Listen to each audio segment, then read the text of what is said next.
Hello everyone. I, Samish Fale, lecturer in this course. We already started with our second chapter, that is ideal gas and ideal gas processes, and today's topic is isochoric process.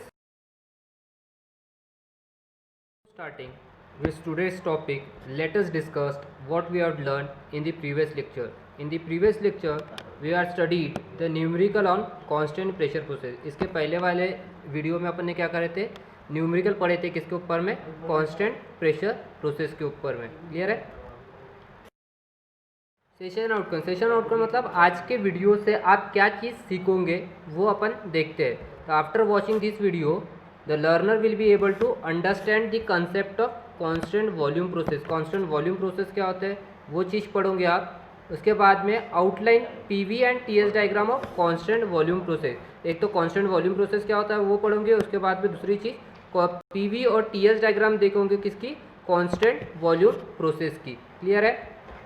Next है programme outcome. Programme outcome बोले तो आज का जो video पढ़ोगे इससे कौन से पीओज मैप होंगे वो आपको ये जो एक टेबल दिया हुआ है यहाँ पे जो टिक किया हुआ है उससे वो वाले पीओज आज के वीडियो से आपके मैच हो रहे हैं. क्लियर है.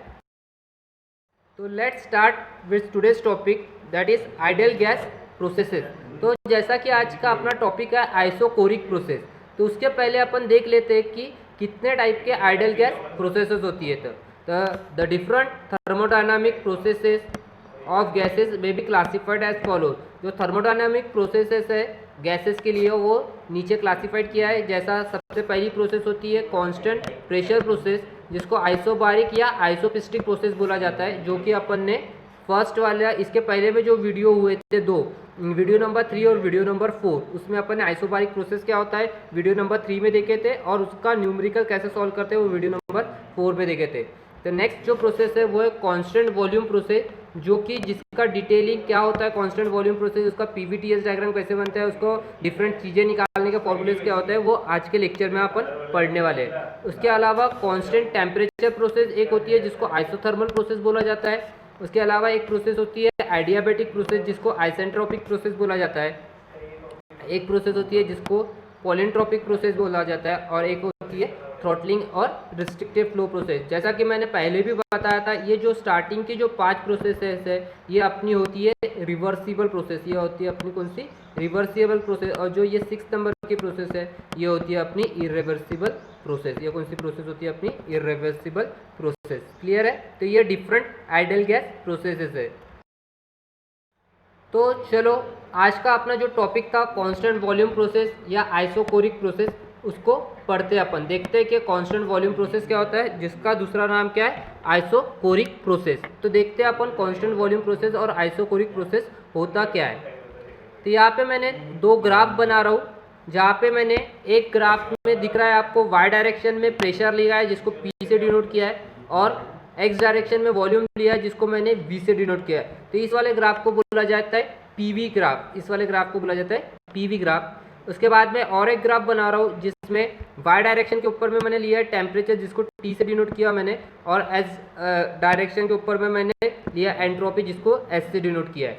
तो सबसे पहले पीवी और टीएस डायग्राम देखने के पहले कांस्टेंट वॉल्यूम प्रोसेस के लिए पीवी और टीएस डायग्राम देखने के पहले अपन देख लेते हैं कि कांस्टेंट वॉल्यूम प्रोसेस होता क्या चीज़ है. सबसे पहले अपन देखते हैं कि कांस्टेंट वॉल्यूम प्रोसेस होती क्या चीज़ है. तो कांस्टेंट वॉल्यूम प्रोसेस क्या होता है, when a gas is heated in an enclosed vessel. अगर कोई भी गैस क्या होता है एनक्लोज्ड वेसल में, एनक्लोज्ड वेसल बोले तो वो ऊपर से पैक है, उसको ढका हुआ है, उसमें ऊपर से खुला नहीं है. एनक्लोज्ड है मतलब ना उसमें अपन कुछ चीज़ डाल सकते हैं ना उस चीज़ उसमें से कुछ चीज़ निकाल सकते हैं. तो उस वाले चीज़ को बोला जाता है एनक्लोज्ड वेसल. उस वाले चीज़ को क्या बोलते हैं एनक्लोज्ड वेसल. तो इसमें क्या बोला गया है, when a gas is heated at enclosed vessel it temperature and pressure increases. It temperature and pressure increase. तो क्या बोल रहा है कि अगर कोई भी गैस है जो एक एनक्लोज्ड वेसल में है तो उस गैस का प्रेशर और टेम्परेचर क्या होगा, अगर उस गैस को अपन ने हीट किए तो उस गैस का प्रेशर और टेम्परेचर क्या होगा, इंक्रीज होगा. समझ में आ सको कांस्टेंट वॉल्यूम प्रोसेस क्या है कि अगर कोई भी एक गैस है वो अपन ने एक बंद डब्बे में लिया है और उसको हीट कर रहे हैं, तो हीट करने के कारण से वो गैस का टेम्परेचर और प्रेशर क्या होगा, इंक्रीज होगा. फिर आगे में क्या बोल रहा है, since there is no change in volume since there is no change in volume, अभी वो डब्बे के अंदर में बंद है वो गैस, तो उसका वॉल्यूम चेंज हो रहा है क्या, नहीं हो रहा है। तो since there is no change in its volume therefore no work done by the gas, तो वॉल्यूम चेंज नहीं होने के कारण से उस वाले गैस कोई भी वर्क नहीं प्रोड्यूस करेगा, वो वाली गैस कोई भी वर्क प्रोड्यूस नहीं करेगा, मतलब वो गैस से कुछ भी वर्क डन नहीं मिलेगा अपने को, समझ में आया। तो उसके बाद में क्या बोलता है, all heat supplied is stored with in the gas in the form of internal energy. तो अभी देखो कि अपन हीट सप्लाई कर रहे, वॉल्यूम तो बढ़ नहीं रहा, वॉल्यूम नहीं बढ़ रहा तो वर्क डन नहीं हो रहा, पर हीट सप्लाई कर रहे तो वो हीट क्या हो रही है, वो पूरी की पूरी हीट क्या हो रही है, वो गैस के अंदर में स्टोर हो रही है, और वो गैस हीट काय के फॉर्म में स्टोर हो रही है गैस के अंदर में, in the form of internal energy, in the form of internal energy. तो समझ में आया सबको कांस्टेंट वॉल्यूम प्रोसेस क्या है। कांस्टेंट वॉल्यूम प्रोसेस बोले तो अगर कोई भी एक गैस अपन ने एक डब्बे में लिए जो कि बंद डब्बा है, तो और वो गैस को अगर अपन हीट कर रहे थे, हीट करने के कारण से क्या होगा, वो गैस का टेम्परेचर बढ़ेगा, और टेम्परेचर बढ़ने के कारण से उस गैस का प्रेशर भी बढ़ेगा, पर उस गैस का वॉल्यूम तो चेंज नहीं हो रहा है, क्योंकि अपन ने एक बंद डब्बे में रखे तो उसका वॉल्यूम चेंज नहीं हो रहा है। और तो अगर जो भी गैस का कांस्टेंट वॉल्यूम के ऊपर में याद रखना है, कभी भी अगर वॉल्यूम चेंज नहीं हो रहा तो उस गैस में वर्क डन क्या रहेगा अपना, जीरो रहेगा, वो गैस कोई भी वर्क डन प्रोड्यूस नहीं होगा। पर अपन हीट तो सप्लाई कर रहे हैं, तो वो हीट का क्या हो रहा है, वो पूरी की पूरी हीट गैस के अंदर में स्टोर हो रही है, वो पूरी की पूरी हीट क्या हो रही है, गैस के अंदर में स्टोर हो रही है, और वो काय के फॉर्म में स्टोर हो रही है, इंटरनल एनर्जी के फॉर्म में। तो सभी को समझ में आ गया। तो देखते हैं अपन इसका सबसे पहले पीवी डायग्राम। तो जैसे यहाँ पे दिख रहा है एक पॉइंट लिया है, पॉइंट नंबर 1, ये पॉइंट नंबर 1 अपने को क्या बता रहा है, इनिशियल कंडीशन बता रहा है। पॉइंट नंबर 1 क्या बता रहा है अपने को, इनिशियल कंडीशन बता रहा है किसकी, गैस की। जब अपन ने गैस को एक डब्बे के अंदर में फिल किए, जब अपन ने गैस को एक डब्बे के अंदर में फिल किए, तो उसकी इनिशियल कंडीशन बता रहा है किसकी, गैस की। ये कौन सा, पॉइंट नंबर 1। तो अगर ये पॉइंट नंबर 1 को मैं एक्स डायरेक्शन में लाऊंगा, नीचे वाले लाइन पे लाऊंगा एक्स डायरेक्शन में, तो ये मेरे को यहाँ पे क्या मिलेगा, वॉल्यूम मिलेगा V1, ये क्या मिलेगा मेरे को, वॉल्यूम मिलेगा V1। और इस वाले इसको अगर मैं y डायरेक्शन में लेके गया, इस वाले इसको मैं y डायरेक्शन में लेके गया, तो यहाँ पर मेरे को क्या मिलेगा, ये y डायरेक्शन में इसका मेरे को प्रेशर मिलेगा जो कि रहेगा मेरा P1। तो ये हो गया अपना इनिशियल कंडीशन के ऊपर में, ये गैस का इनिशियल कंडीशन था। अभी मैंने गैस को क्या बोल रहा था, मैं हीट सप्लाई कर रहा बोल रहा था, हीट सप्लाई कर रहा हूँ गैस को। तो अगर गैस को हीट सप्लाई करूंगा तो वहाँ पे लिखा था गैस को हीट सप्लाई करने के कारण से क्या हो रहा है, प्रेशर इंक्रीज होता है। तो अभी देखो मैंने हीट सप्लाई किया तो ये गैस क्या हो रही है, इसका प्रेशर इंक्रीज होना चालू हो गया। तो ये गैस 1 से 2 तक के गई, और हीट सप्लाई करने के बाद में उसका क्या हो गया, प्रेशर बढ़ गया। तो ये जो 2 पॉइंट है, ये जो 2 पॉइंट है, ये हो गया मेरा फाइनल कंडीशन। ये वाला 2 पॉइंट मेरे को क्या बता रहा है, उस गैस का फाइनल कंडीशन, हीट सप्लाई करने के बाद में उस गैस का फाइनल कंडीशन कौन सा वाला पॉइंट बता रहा है मेरे को, पॉइंट नंबर 2 बता रहा है। कौन सा नंबर का पॉइंट बता रहा है, पॉइंट नंबर 2। तो अभी इसको देखो, ये पॉइंट नंबर 2 को भी अगर मैंने नीचे ला लिया तो मेरे को क्या दिख रहा है कि एक्स डायरेक्शन में जितना वॉल्यूम पॉइंट नंबर 1 का था, उतना ही वॉल्यूम क्या है मेरा पॉइंट नंबर 2 का है, क्योंकि अपनी प्रोसेस कौन सी है, कॉन्स्टेंट वॉल्यूम प्रोसेस है। और सभी को पता है कि कांस्टेंट वॉल्यूम प्रोसेस है, तो वॉल्यूम कहाँ पर लिया अपन ने, एक्स डायरेक्शन में। वॉल्यूम कहाँ पर लिए, एक्स डायरेक्शन में। तो जो भी कांस्टेंट वॉल्यूम की लाइन बनेगी वो कैसे बनेंगे, एक्स डायरेक्शन को परपेंडिकुलर बनेगी। तो दिख रही है ये 1 से 2 प्रोसेस वाली जो लाइन बनी है कैसी बनी, एक्स वाले डायरेक्शन की लाइन को परपेंडिकुलर। और ये जब 2 पॉइंट को मैं इधर लेके जाऊंगा, कौन से डायरेक्शन में, वाई डायरेक्शन में। जब ये 2 पॉइंट को मैं वाई डायरेक्शन में लेके गया तो यहाँ पे मेरे को क्या मिलेगा, एक पॉइंट मिलेगा, उस वाले पॉइंट पे मेरे को प्रेशर मिलेगा कितना, P2। और मेरे को दिख रहा है कि जब मैं यहाँ से कंसीडर कर रहा हूँ, अगर ये 0 है, ये वाले पॉइंट पे प्रेशर 0 है, तो यहाँ पे दिख रहा है मेरे को प्रेशर नंबर P1, प्रेशर क्या है, कम है किससे, P2 से। तो जब भी अपन कोई गैस को हीट करते हैं तो हीट करने के कारण से क्या होता है, कांस्टेंट वॉल्यूम पे अगर हीट करते हैं तो उस गैस का प्रेशर बढ़ता है। तो अभी अपन देखते हैं TS डायग्राम में क्या होगा।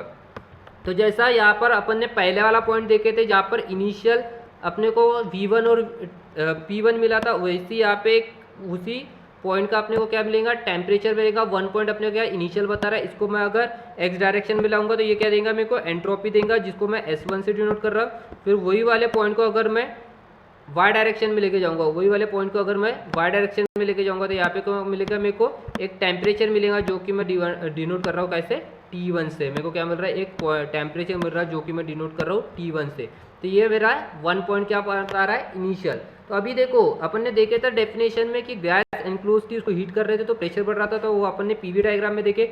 उसी तरीके से यहाँ पर अपना टेम्परेचर भी बढ़ता है बोला, तो यहाँ पे देखो अपन जैसे जैसे हीट सप्लाई कर रहे हैं, जैसे जैसे हीट सप्लाई कर रही है क्या हो रहा है, ये टेम्परेचर बढ़ते जा रहा है, बढ़ते जा रहा है, बढ़ते जा रहा है। ये कहाँ तक के बढ़ेगा अपना पॉइंट नंबर 2 तक के, क्योंकि पॉइंट नंबर 2 अपना को क्या बताता है, फाइनल कंडीशन बताता है। क्या बताता है अपने को, point number 2 final condition. Point number 2 अपने को हरदम क्या बताता है, फाइनल कंडीशन बता रहा है। तो जो फाइनल कंडीशन रहेंगी, ये जैसे जैसे हीट अपन सप्लाई कर रहे हैं तो इसका टेम्परेचर क्या हो रहा है, बढ़ते जा रहा, और एक पॉइंट नंबर 2 रहेगा जहाँ पे अपना को मिलेगा फाइनल टेम्परेचर। तो ये पॉइंट नंबर 2 को अगर मैंने नीचे ला लिया, अगर मैंने एक्स डायरेक्शन में ला लिया, तो यहाँ पे मिलेगा मेरे को क्या, एंट्रोपी एट सेकेंड पॉइंट। क्या मिलेंगी, एंट्रोपी एट सेकेंड पॉइंट। और ये वाले पॉइंट को अगर मैं वाई डायरेक्शन में लेके गया, ये वाले पॉइंट को अगर मैं कहाँ पे लेके गया, वाई डायरेक्शन में लेके गया, तो यहाँ पे मेरे को क्या मिलेगा, टेम्परेचर मिलेगा, जो कि रहेगा मेरा कौन सा, पॉइंट नंबर 2 का। तो यहाँ पे दिख रहा है, जब अगर मैं ग्राफ से देखूंगा तो टेम्परेचर T1 क्या है, कम है किससे, टेम्परेचर T2 से। तो जैसे जैसे अपन कांस्टेंट वॉल्यूम के ऊपर में हीट सप्लाई करते हैं, कांस्टेंट वॉल्यूम के ऊपर में अपन क्या करते हैं, हीट सप्लाई करते हैं, तो हीट सप्लाई करने के कारण से उस गैस का प्रेशर भी बढ़ता है और उस गैस का टेम्परेचर भी बढ़ता है, जो कि अपन ने ये पीवी और टीएस डायग्राम से देखे। तो ये वाला पीवी और टीएस डायग्राम आपको बहुत अच्छे से याद रखना है। क्या करना है, बहुत अच्छे से याद रखना है, क्योंकि यही आपको 4 मार्क्स के लिए पूछा जाता है कि draw PV and TS diagram of constant volume process या आइसोकोरिक प्रोसेस का आपको बोलेगा, तो आपको इसी तरीके से बनाना है। उसके बाद में अपन ने फर्स्ट चैप्टर में देखे थे कि जो कर्व रहता है पीवी डायग्राम में, जो कर्व रहता है पीवी डायग्राम में, उसके अंदर का जो एरिया अगर अपन ने उसको एक्स डायरेक्शन में लिए, उसके अंदर का एरिया अगर अपन ने एक्स डायरेक्शन में लिए तो वर्क डन मिलता है। तो ये जो यहाँ पे देखो, यहाँ पे कोई कर्व है क्या, पीवी डायग्राम में नहीं, यहाँ पे तो अपने को एक स्ट्रेट लाइन है, तो मतलब यहाँ पे कर्व के अंदर में कोई एरिया आ रहा है क्या, नहीं आ रहा है। मतलब ये जो एरिया नहीं आ रहा है, तो अपने को इससे पता चल रहा है कि कांस्टेंट वॉल्यूम प्रोसेस में क्या पता चल रहा है, कांस्टेंट वॉल्यूम प्रोसेस में वर्क डन होता है अपना कितना, 0। अपने को यहाँ से ये पता चल रहा है कि कांस्टेंट वॉल्यूम प्रोसेस में जो वर्क डन निकलता है, जो कांस्टेंट वॉल्यूम प्रोसेस में जो अपने को वर्क डन मिलता है, वो कितना मिलता है, अपने को 0 मिलता है। क्लियर है, समझ में आ गया सबको। तो ये याद रखने का, हरदम कांस्टेंट वॉल्यूम प्रोसेस में वर्क डन 0 मिल रहा है। ये अपने को डेफिनेशन से भी पता चल जाता है कि चेंज इन वॉल्यूम नहीं हो रहा है, इसलिए वर्क डन मिल रहा है। और ग्राफ से भी मैंने बता दिया, क्योंकि जो भी पीवी डायग्राम में जो ग्राफ रहता है उसको अपन जब एक्स डायरेक्शन में प्लॉट करते हैं तो उसके अंदर का जो एरिया रहता है वो अपने को वर्क डन देता है, पर यहाँ पे कोई भी एरिया मिल रहा है का अपने को एक्स डायरेक्शन में नहीं मिल रहा है, इसलिए यहाँ पे कांस्टेंट वॉल्यूम में वर्क डन क्या रहेगा, अपना 0 रहेगा। अभी उसी तरीके से अपने को पता है कि जो टीएस डायग्राम रहता है उसके अंदर का जो एरिया रहता है, जो टीएस डायग्राम रहता है उसके अंदर का जो एरिया रहता है वो अपने को देता है हीट सप्लाई। तो यहाँ पे देखो, ये टीएस डायग्राम है, इसको मैंने एक्स डायरेक्शन में नीचे लाया था, तो इसके ये कर्व के अंदर का देखो एरिया दिख रहा है आपको, ये कर्व के अंदर का जो एरिया है ये अपने को दिख रहा है एरिया। तो ये एरिया आ रहा है, मतलब यहाँ पे अपन हीट सप्लाई क्या कर रहे हैं, मतलब ये जो कर्व के अंदर का एरिया जो रहेगा ये अपने को क्या देगा, कांस्टेंट वॉल्यूम में अपन ने कितनी हीट सप्लाइड की है, कौन सा एरिया देता है अपने को, टीएस डायग्राम का। क्लियर है, तो ये हो गया अपना constant volume process. Constant volume का प्रोसेस क्या होता है, मैंने बता दिया आपको क्या होता है कि अगर कोई भी गैस को अपन ने एक डब्बे में बंद करे तो उसका वॉल्यूम क्या हो जाएगा, कांस्टेंट हो जाएगा, और कांस्टेंट होने के कारण से अगर वो गैस को अपन हीट कर रहे हैं तो उसका टेम्परेचर और प्रेशर क्या होगा, बढ़ेगा। तो अगर वॉल्यूम चेंज नहीं हो रहा तो उसका वर्क डन क्या होगा, 0 होगा। और हीट सप्लाइड तो कर ही रहे अपन, तो हीट सप्लाई कर रहे तो वही हीट सप्लाई क्या होगी, पूरी की पूरी गैस के अंदर में स्टोर होंगी, और वो काय के फॉर्म में स्टोर होंगी, इंटरनल एनर्जी के फॉर्म में। उसके बाद में अपन ने पीवी और टीएस डायग्राम देखे। यहाँ पे देखे अपन ने पीवी डायग्राम में कि वाई डायरेक्शन में अपना वॉल्यूम लिए थे अपन ने, तो जो कांस्टेंट वॉल्यूम की लाइन जो बनी है वो वाई डायरेक्शन को क्या, एक्स डायरेक्शन को क्या मिली अपने को, परपेंडिकुलर मिली। क्या बनी है अपने को, एक्स डायरेक्शन को यहाँ पे परपेंडिकुलर बनी। और अपन ने देखे कि प्रेशर फर्स्ट पॉइंट्स का, इनिशियल पॉइंट का ज़्यादा है कैसे, फाइनल पॉइंट से। उसी तरीके से टेम्परेचर भी इनिशियल से ज़्यादा है, कौन सा, अपना फाइनल वाला। तो ये हो गया अपना कांस्टेंट वॉल्यूम प्रोसेस, ये आपको अच्छी तरीके। नेक्स्ट देखते हैं अपन फॉर्मूले कांस्टेंट वॉल्यूम प्रोसेस के लिए। जैसा अपन ने पिछले न्यूमेरिक वीडियो में देखे थे फॉर्मूले का के लिए, कांस्टेंट प्रेशर प्रोसेस के लिए डिफरेंट चीज़ें निकालने के लिए कौन सा फॉर्मूला यूज़ होता है वो अपन ने देखे थे काय में, अपना कांस्टेंट प्रेशर प्रोसेस में। उसी तरीके से अपन देखेंगे अपन फॉर्मूले काय के लिए कांस्टेंट वॉल्यूम प्रोसेस के लिए। तो कांस्टेंट वॉल्यूम प्रोसेस में सबसे पहला जो फॉर्मूला वो अपना है पीवीटी रिलेशन।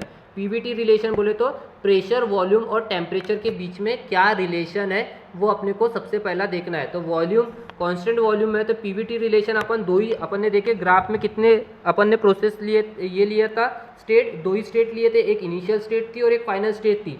और इनिशियल स्टेट को अपन ने डिनोट किए थे कैसे, 1 से, और फाइनल स्टेट को डिनोट किया था अपन ने 2 से। तो यहाँ पे लिख दिया मैंने दो स्टेट का दो प्रेशर, वॉल्यूम और टेम्परेचर रिलेशन क्या, P1 V1 by T1 equals to P2 V2 by T2। तो अब ये कौन सी प्रोसेस है अपनी, कॉन्स्टेंट वॉल्यूम प्रोसेस। कौन सी है, कॉन्स्टेंट वॉल्यूम। तो कॉन्स्टेंट वॉल्यूम है तो ये V1 इक्वल्स टू V2 है, तो ये क्या हो जाएगा अपना, कट हो जाएगा। तो यहाँ पे अपना पीवीटी रिलेशन क्या बचेगा, P1 by T1 equals to P2 by T2, क्योंकि ये कट हो गया, V1 इक्वल्स टू V2 हो गया तो ये कैंसिल हो गया। तो यहाँ पे क्या बचा अपना P1 by T1 equals to P2 by T2।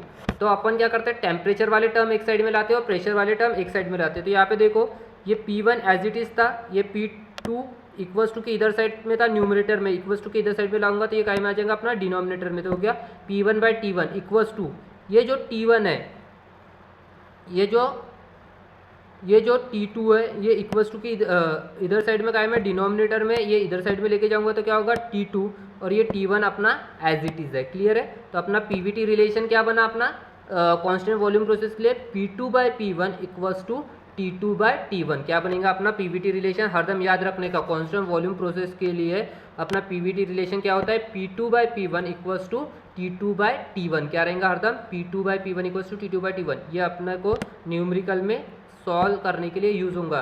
तो पीवीटी रिलेशन क्या है अपना कांस्टेंट वॉल्यूम प्रोसेस के लिए, P2 by P1 equals to T2 by T1। तो नेक्स्ट फॉर्मूला देखता है अपना आइडल गैस इक्वेशन, जिसको इक्वेशन ऑफ स्टेट बोलते हैं। तो वो क्या रहेंगे अपने ideal gas equation, PV equals to MRT। जैसा मैंने बताया था हर प्रोसेस के लिए, वो कोई भी प्रोसेस हो, ये आइडल गैस जो इक्वेशन रहती है वो क्या रहती है अपनी, कांस्टेंट रहती है। हर प्रोसेस के लिए आइडल गैस इक्वेशन अपनी क्या रहती है, कांस्टेंट रहती है। तो PV इक्वल्स टू कितना होता है वो MRT, और M और R तो क्या होता है, ये कांस्टेंट ही होता है।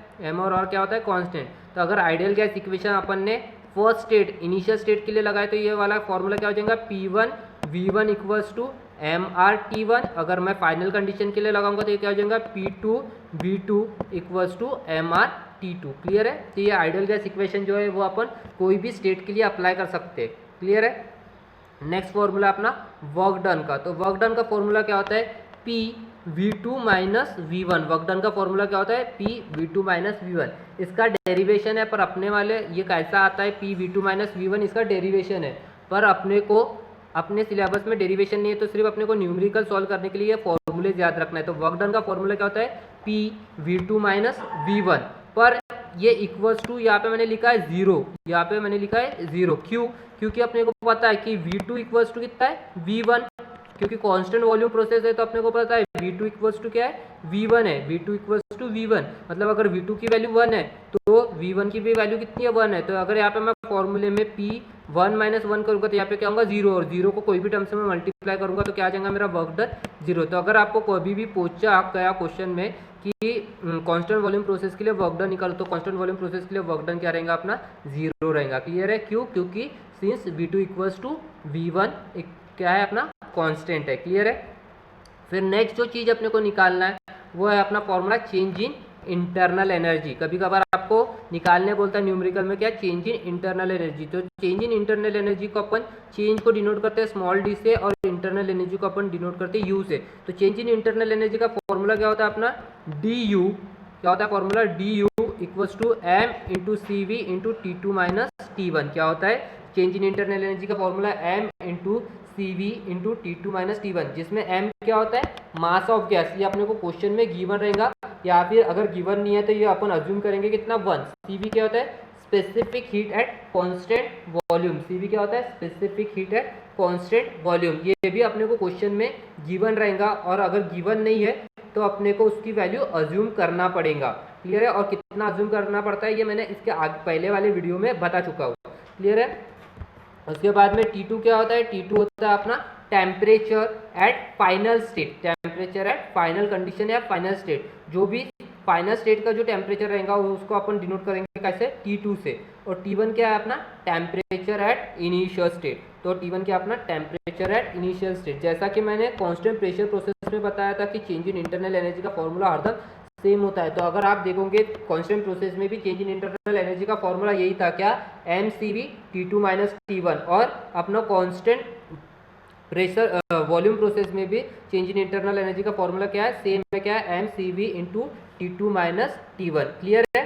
तो अभी तक क्या अपन ने कितने फॉर्मूले देखे, 3 फॉर्मूले देखे, 4 फॉर्मूले देखे। कौन सा सबसे पहले तो पीवीटी रिलेशन देखे कांस्टेंट वॉल्यूम प्रोसेस के लिए, वो क्या है, P2 upon P1 equals to T2 upon T1। फिर उसके बाद में आइडल गैस इक्वेशन देखे, वो क्या है, PV इक्वल्स टू MRT। फिर उसके बाद में वर्क डन का formula P V2 minus V1, और उसके बाद में चेंज इन इंटरनल एनर्जी का फॉर्मूला देखे थे DU equals to mCV into T2 minus T1। Next formula देखते हैं हीट सप्लाइड और हीट ट्रांसफर। कभी कभार आपको क्वेश्चन में निकालने बोलता है क्या कि हीट सप्लाइड निकालो या फिर हीट ट्रांसफर निकालो, जिसको डिनोट करते हैं अपन कैसे, Q से, जिसको डिनोट करते हैं Q से। तो अकॉर्डिंग टू फर्स्ट लॉ क्या है अपना, अपन ने फर्स्ट लॉ फर्स्ट चैप्टर में पढ़े थे। अकॉर्डिंग टू फर्स्ट लॉ क्या होता है अपना, heat supplied is equals to change in internal energy plus work done. According to first law क्या होता है, heat supplied is equals to क्या होता है, change in internal energy plus work done. पर अपने को यहाँ पे पता है कि कांस्टेंट वॉल्यूम प्रोसेस में वर्क डन तो क्या होता है अपना, जीरो होता है। वर्क डन क्या होता है अपना, जीरो। तो change in internal energy equals to क्या हो जाएगा अपना, sorry, heat supplied is equals to क्या हो जाएगा, चेंज इन इंटरनल एनर्जी। मतलब जितनी भी अपन हीट सप्लाई कर रहे हो वो पूरी की पूरी हीट सप्लाइड क्या करेंगी, स्टोर करेंगी in the form of internal energy. मतलब जो चेंज इन इंटरनल एनर्जी का फॉर्मूला है वही फॉर्मूला अपना काय का हो जाएगा, वर्क हीट सप्लाइड का। तो वही फॉर्मूला दिख रहा है यहाँ पे, Q equals to M into CV into T2 minus T1। तो सेम वही है, मास अपने को क्वेश्चन में गिवन रहेगा, मास ऑफ गैस। अगर गिवन नहीं है तो उसको अपने को अज्यूम करना पड़ेगा। CV क्या है, specific heat at constant volume, वो अपने को क्वेश्चन में गिवन रहेगी उसकी वैल्यू। अगर नहीं गिवन है तो उसको अपने को अज्यूम करना है। T2 बोले तो टेम्परेचर एट फाइनल स्टेट, और T1 बोले तो टेम्परेचर एट इनिशियल स्टेट। तो समझ में आया सबको, हीट सप्लाइड और हीट ट्रांसफर का फॉर्मूला कैसे निकालता है, Q into M CV into T2 minus T1। Clear है। उसके बाद में नेक्स्ट अपने को जो निकालने बोलता है वो निकालने बोलता है चेंज इन एंथैल्पी। क्या निकालने बोलता है, चेंज इन एंथैल्पी। और चेंज इन एंथैल्पी को अपन डिनोट करते हैं DS से। और चेंज इन एंथैल्पी का फॉर्मूला होता है M into CP multiply bye T2 minus T1। Change in enthalpy का फॉर्मूला क्या होता है, M into CP multiply bye T2 minus T1। तो M फिर से वही होगा क्या, मास ऑफ गैस, जो कि अपने को क्वेश्चन में गिवन रहेगा या अपन अज्यूम करेंगे। CP बोले तो specific heat at constant pressure. CP क्या होता है, specific heat at constant pressure, जिसकी वैल्यू अपने को क्वेश्चन में गिवन रहेगी।